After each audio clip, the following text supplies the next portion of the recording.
ยากรณ์อากาศประจำวันที่ 7 มิถุนายนห้องความกดดันอากาศต่ำจะพัดผ่านภาคเหนือลงหาภาคกลางของประเทศลาว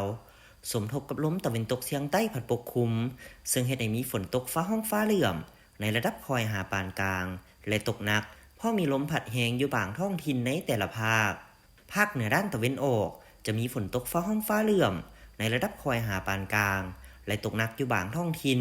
เพราะมีลมพัดแรงไปบางโอกาสเนื้อที่การปกคลุมของฝนกับ60 ส่วนห้อยอุณหภูมิในระหว่าง 18-34 องศา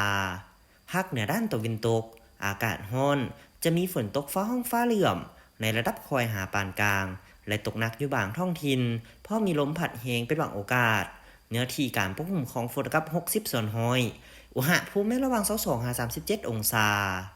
ที่นครหลวงเวียงจันทน์อากาศร้อนจะมีฝนตกฟ้าห้องฟ้าเหลื่อมในระดับคอยหาปานกลางและมีลมพัดแรงเป็นบางโอกาสเนื้อที่การปกคลุมของฝนกับ50 ส่วนห้อย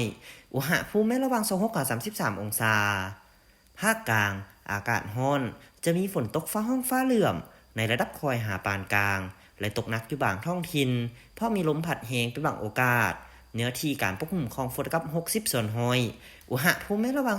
25-34 องศาสลับแขวงไซสมบูรณ์อากาศร้อนจะมีฝนตกฟ้าห้องฟ้าเหลื่อมในระดับคอยหาปานกลางและมีลมพัดแรงเป็นบางโอกาสเนื้อที่การปกคลุมของฝนกับ50 ส่วนห้อยอุณหภูมิในระหว่าง 21-32 องศา